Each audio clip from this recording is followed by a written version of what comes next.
अस्सलामुअलैकुम। Solution and colloidal का आज हम 9th लेक्चर स्टार्ट कर रहे हैं। इससे पहले हम राउट्स लॉ के बारे में पढ़ चुके हैं और राउट्स लॉ को हमने काफ़ी डिटेल में एक्सप्लेन किया है और उससे रिलेटेड जो डेविएशन थी उसको भी हम एक्सप्लेन कर चुके हैं। आज हम सॉल्यूशन के ही हवाले से आपके पास कोलाइडल जो कोलिगेटिव प्रॉपर्टीज़ हमारे पास हैं उनको हम एक्सप्लेन करेंगे। कोलिगेटिव प्रॉपर्टीज़ बेसिकली हमारे पास एक ऐसी प्रॉपर्टीज़ आपके पास होती हैं जो कि डाइल्यूट सॉल्यूशन के लिए आपके पास डाइल्यूट सॉल्यूशन के लिए आपके पास जिनको इस्तेमाल किया जाता है। हमारे पास जो कोलिगेटिव प्रॉपर्टीज़ आपके पास हैं तो क्योंकि डाइल्यूट सॉल्यूशन के लिए हैं तो इसका मतलब यही है कि यहाँ पर हम सॉल्यूशन की प्रॉपर्टीज़ को डिस्कस करेंगे। तो ऐसी सॉल्यूशन की प्रॉपर्टी या सॉल्यूशन से रिलेटेड प्रॉपर्टीज़ जो कि आपके पास कंसंट्रेशन पे डिपेंड करती हैं और वो आपके पास आइडेंटिटी पे डिपेंड नहीं करती किसी भी सॉल्यूट के, तो उसको हम कोलिगेटिव प्रॉपर्टीज़ कहते हैं। क्योंकि जो सॉल्यूशन जब हम बनाते हैं तो अगर हम उस सॉल्यूशन का वेपर प्रेशर चेक कर रहे हैं या हम उसके बॉइलिंग पॉइंट को चेक कर रहे हैं या हम उसके फ्रीजिंग पॉइंट को चेक कर रहे हैं तो ये हम आपके पास सॉल्यूशन की प्रॉपर्टीज़ को डिस्कस कर रहे हैं। और ये जो सॉल्यूशन की प्रॉपर्टी जिनके अभी मैंने नाम लिए हैं ये बेसिकली कोलिगेटिव प्रॉपर्टीज़ हैं और ये प्रॉपर्टीज़ जो हैं वो कंसंट्रेशन पे डिपेंड करती हैं कि सॉल्यूट की कितनी कंसंट्रेशन उस सॉल्वेंट के अंदर मौजूद है या उस सॉल्यूशन में मौजूद है। तो अगर आप उसकी कंसंट्रेशन को बढ़ा देते हो, नंबर ऑफ मोल्स को बढ़ा देते हो तो उसके लाजमन नंबर ऑफ पार्टिकल्स बढ़ जाएंगे और जब नंबर ऑफ पार्टिकल्स बढ़ जाएंगे तो आपके पास कोलिगेटिव प्रॉपर्टी भी उसी लिहाज से चेंज होगी। यानी कि ऐसी प्रॉपर्टीज़ सॉल्यूशन के इस हवाले से ऐसी प्रॉपर्टीज़ जो आपके पास सॉल्यूट की कंसंट्रेशन पे डिपेंड करती हैं उसको कोलिगेटिव प्रॉपर्टीज़ कहते हैं। हमारे पास वाटर है और वाटर का बॉइलिंग पॉइंट 100 सेल्सियस आपके पास है और अगर हम इसमें आपके पास नॉन वोलेटाइल कोई इलेक्ट्रोल नॉन वोलेटाइल यानी कि हम सॉल्यूट हम इसमें ऐड करते हैं तो हमारे पास नॉन वोलेटाइल ऐड करने से वेपर प्रेशर कम हो जाएगा और बॉइलिंग पॉइंट इंक्रीज हो जाएगा। ये हम पीछे भी डिस्कस कर चुके हैं। तो जैसे बॉइलिंग पॉइंट उसका इंक्रीज होगा वो बॉइलिंग पॉइंट इंक्रीज होना जो है वो उस सॉल्यूट की कंसंट्रेशन पे डिपेंड करता है कि वो कौन आपने जो सॉल्यूट आपने वो पुट किया है उसके कितने मोल्स आपने पुट किए हैं। नंबर ऑफ मोल्स आप इंक्रीज करते जाएंगे तो बॉइलिंग पॉइंट भी इंक्रीज होता जाएगा। तो इस लिहाज से ये जो बॉइलिंग पॉइंट है एलिवेशन ऑफ बॉइलिंग पॉइंट आपके पास है ये एक कोलिगेटिव प्रॉपर्टी हमारे पास है। ये कंसंट्रेशन के ऊपर डिपेंड करती है कि हमारे पास कंसंट्रेशन जो है वो सॉल्यूट की इंक्रीज हो रही है या डिक्रीज हो रही है। नेचर पे डिपेंड नहीं करती कि वो जो सॉल्यूट आपने पुट किया हुआ है वो सॉल्यूट जो आपने पुट किया है वो सोडियम आयन है या वो आपके पास ऑक्साइड्स है या वो हाइड्रोजन आयन आपके पास है या वो शुगर है या वो अल्कोहल है।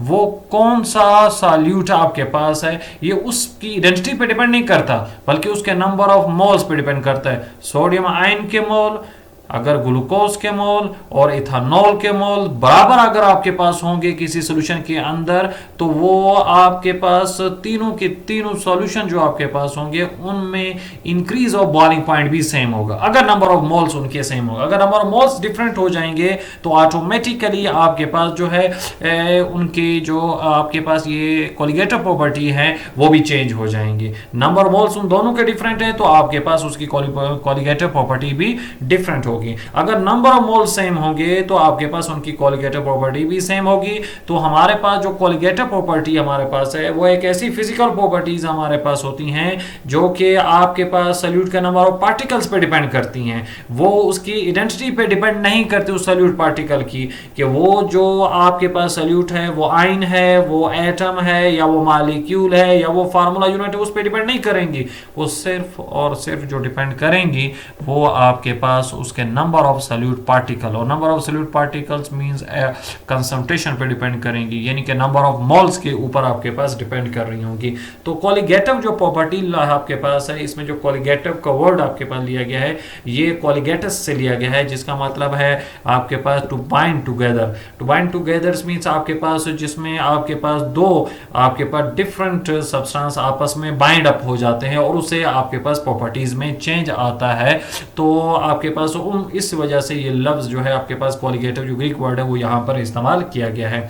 जो हमारे पास कोलिगेटिव प्रॉपर्टी है इसको आपके पास एक लिहाज से मालिक्यूलर वेट वगैरह जो है वो भी मालूम करने के लिए इनको इस्तेमाल किया जाता है, जितनी भी कोलिगेटिव प्रॉपर्टीज जो अभी हम आगे पढ़ेंगे भी।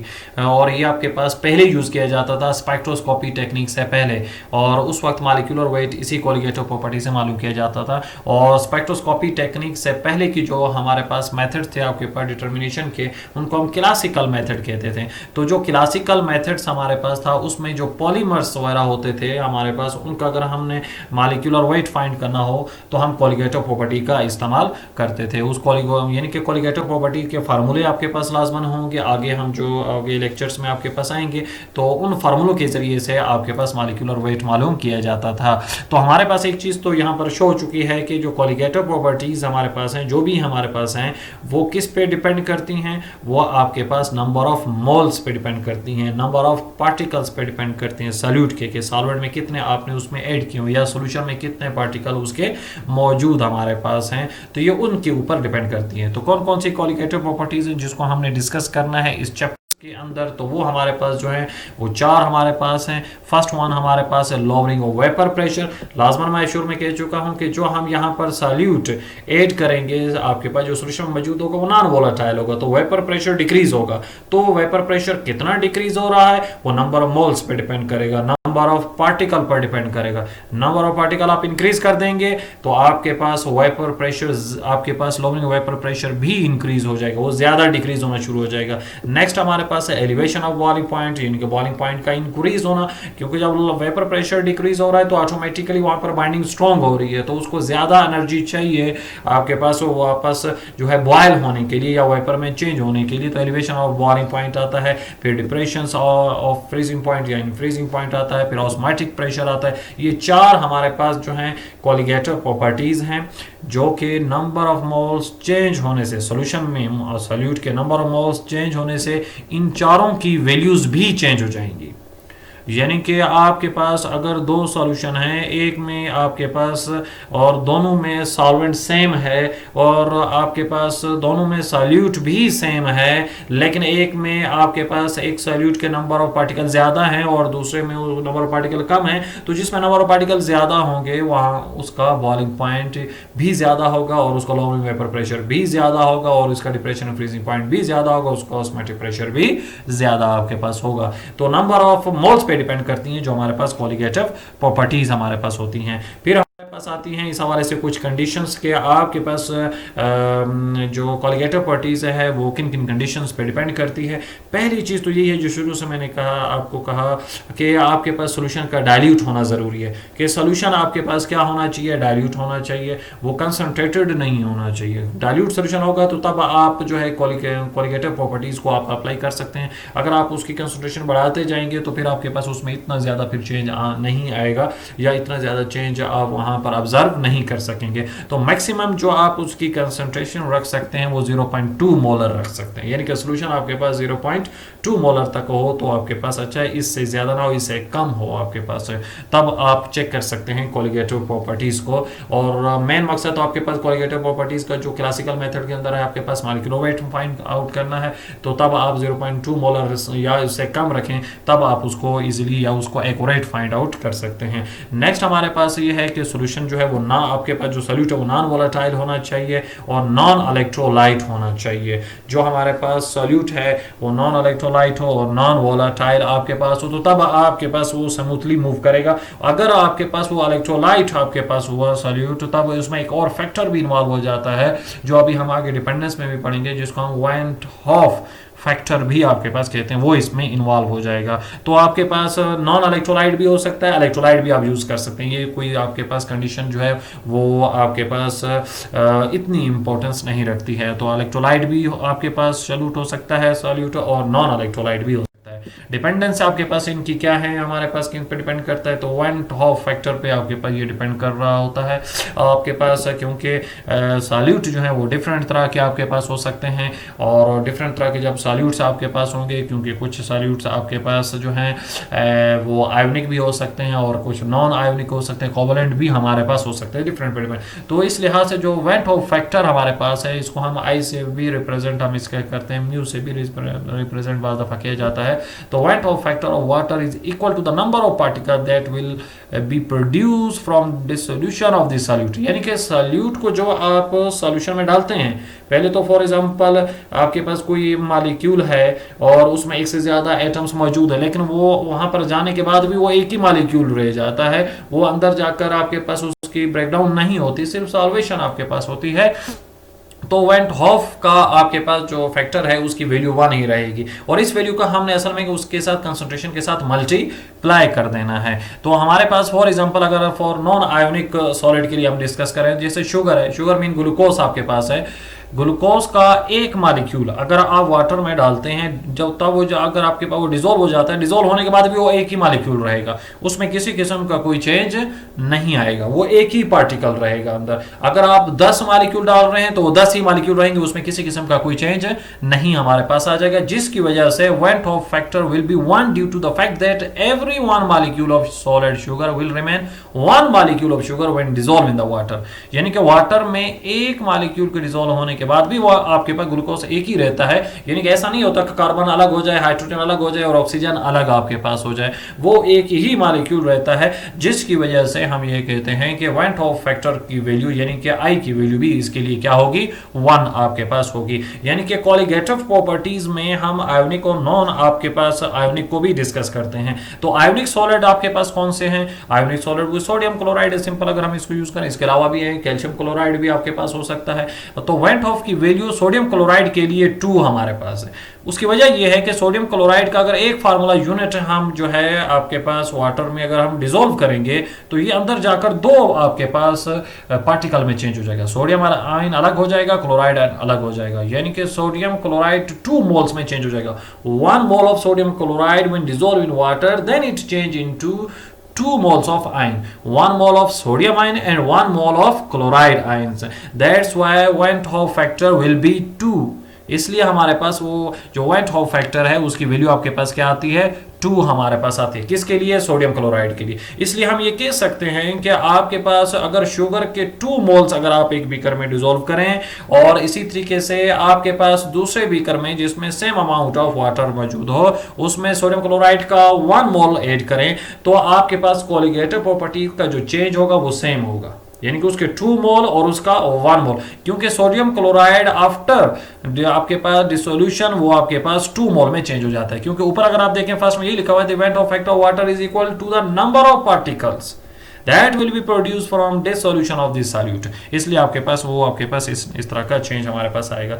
नेक्स्ट हम मूव करते हैं, आपके पास डिपेंडेंस भी हमने इसकी आपके पास डिस्कस कर ली, एग्जाम्पल भी हम डिस्कस करते हैं। तो एग्जांपल्स आपके पास वही वाटर के अंदर हम जो है वो शुगर्स को यानी कि ग्लूकोज को और सोडियम क्लोराइड को डिस्कस करते हैं। अगर हम 2 बीकर लें उसको वाटर से फिल करें, एक में 1 मोल ऑफ ग्लूकोज डालें और एक में 1 मोल ऑफ सोडियम क्लोराइड अगर आप पुट कर दें, तो आप देखेंगे कि जो सेकंड का आपके पास बॉइलिंग पॉइंट है वो फर्स्ट के मुकाबले में ज्यादा होगा, यानी कि सेकंड आपके पास बीकर में सोडियम क्लोराइड डाला उसका बॉइलिंग पॉइंट फर्स्ट के मुकाबले में ज्यादा आपके पास होगा। और वो क्यों ज्यादा होगा, वो आपके पास वेंट हॉफ फैक्टर की वजह से ज्यादा होगा, क्योंकि वेंट हॉफ फैक्टर की वैल्यू उसके लिए 2 है, वो आपके पास 2 पार्टिकल हो जाएंगे। 1 मोल डाला, 2 को 1 से मल्टीप्लाई कर देंगे 2 हो जाएगा, जबकि ग्लूकोज का 1 मोल डाला उसका वेंट हॉफ फैक्टर भी 1 है, 1 को 1 से मल्टीप्लाई करोगे 1 आपके पास आएगा, उसमें 1 रहा लेकिन वो 2 में चेंज हो चुका है, जिसकी वजह से आपके पास नंबर ऑफ मोल्स भी उसके कितने हो चुके हैं, 2 आपके पास हो चुके हैं। तो नेक्स्ट अभी हम जो इसमें डिस्कस करते हैं तो वो हमारे पास आपके पास है नॉन कोलिगेटिव प्रॉपर्टीज, मतलब कुछ ऐसी प्रॉपर्टीज भी हैं जो कि आपके पास चेंज नहीं होती है, यानी कि नंबर ऑफ मोल ज्यादा या कम कर दें तो उसमें किसी किस्म का कोई फर्क नहीं हमारे पास आता, तो उसको हम क्या कहते हैं, नॉन कोलिगेटिव प्रॉपर्टीज आपके पास कहा जाता है। तो वो कौन सी हमारे पास होती हैं, डेंसिटी हो गया, विस्कोसिटी आपके पास हो गया, और सरफेस टेंशन वगैरह हो गया। ये आपके पास कुछ ऐसी आपके पास एक लिहाज से डेंसिटी, विस्कोसिटी, सरफेस टेंशन है, इसको हम नॉन कोलिगेटिव प्रॉपर्टीज कहते हैं, क्योंकि आपके पास किसी की भी डेंसिटी में आपके पास चेंज नहीं आ सकता। वाटर की डेंसिटी वही रहेगी आपके पास, अगर आप उसमें 10 मोल भी किसी चीज के डाल दें, लेकिन वाटर की डेंसिटी में आपके पास फर्क नहीं आएगा। और आपके पास इस तरह उस सॉल्यूट की भी डेंसिटी में फर्क नहीं आएगा, ना ही वाटर की विस्कोसिटी में आपके पास फर्क आ सकता है, नंबर ऑफ मोल्स आपके पास जो है वो चेंज करने से। हाँ, एक चीज है आपके पास, क्योंकि हम पीछे एक चीज पढ़ चुके हैं कोलिगेटिव प्रॉपर्टीज में, कि कोलिगेटिव प्रॉपर्टी जो आपके पास है,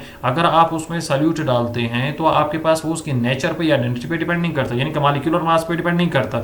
लेकिन विस्कोसिटी जब हम डिस्कस कर रहे हैं, आप शुगर डाल रहे हैं, सोडियम क्लोराइड डाल रहे हैं, शुगर का मॉलिक्यूलर मास ज्यादा है, तो आपके पास उसको जब आप इसका 1 मोल इंटर करते हैं तो 1 मोल्स मींस आपके पास जो है 1 जो है आपके पास 80 ग्राम आपके पास बनता है। और सोडियम क्लोराइड का अगर आप 1 मोल डाल रहे हैं तो इसका मतलब है 58.5 ग्राम आप उसमें डिसॉल्व कर रहे हैं। तो 180 ग्राम डिसॉल्व करने से वाटर की उस वक्त उस सॉल्यूशन की विस्कोसिटी ज्यादा होगी। तो आपके पास इसका मतलब ये है कि विस्कोसिटी जो है वो आइडेंटिटी पे डिपेंड कर रही है, ना सिर्फ आपके पास वो नंबर ऑफ मोल्स पे डिपेंड कर रही है, साथ साथ वो आपके पास जो है आपके पास आइडेंटिटी पे डिपेंड कर रही है। सरफेस टेंशन भी इसी तरीके से आपके पास मॉलिक्यूलर मास ज्यादा होने से आपके पास, या आयोनिक नेचर आने से, या आपके पास इंटरमॉलिक्यूलर फोर्सेस के स्ट्रांग होने से सरफेस टेंशन भी में भी फर्क आपके पास आ सकता है।